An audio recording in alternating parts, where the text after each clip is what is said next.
এই ধারার কথা বাংলাদেশ খেলাফত মজলিস জানতো না। এই ধারার কথা জাতীয় নাগরিক পার্টি এনসিপি জানতো না, জুলাই যোদ্ধারা জানতো না। এই ধারার কথা বাংলাদেশ জামাতে ইসলামী জানতো না। এই ধারার কথা পীর সাহেব চরমনায়ের নেতৃত্বাধীন ইসলামী আন্দোলন বাংলাদেশ জানতো না। এই ধারার কথা জমিয়ত উলামায়ে ইসলামও আমাদের জানা মতে জানতো না। এই ধারার কথা আর কোন দল কোন সংগঠন জানতো না। শুধুমাত্র বিএনপির সাথে অন্তর্বর্তীকালীন সরকারের বিশ্বাসঘাতক অংশের প্রতারণার মধ্য দিয়ে এই ধারা সংযুক্ত হয়েছে জুলাই সনদের মধ্যে। আর সবগুলো দলকে অন্ধকারে রেখে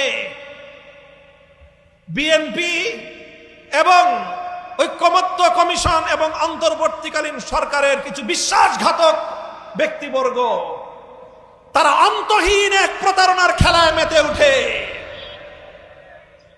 সেই অন্তহীন প্রতারণার ছিল এই, সকলের অজান্তে গোপন চুক্তির মাধ্যমে বিএনপির সাথে অন্তর্বর্তীকালীন সরকারের বিশ্বাসঘাতক অংশ তারা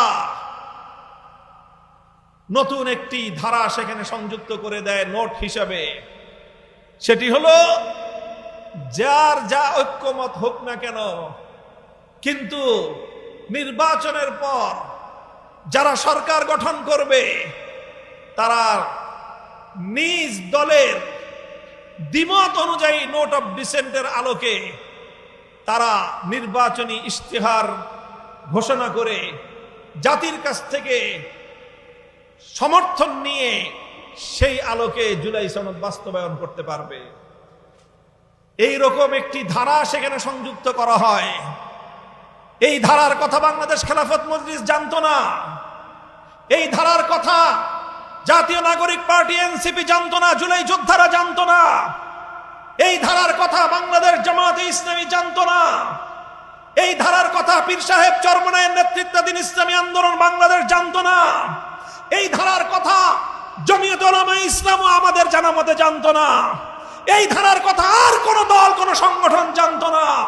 শুধুমাত্র বিএনপির সাথে অন্তর্বর্তীকালীন সরকারের বিশ্বাসঘাতক অংশের প্রতারণার মধ্য দিয়ে এই ধারা সংযুক্ত হয়েছে জুলাই সনদের মধ্যে।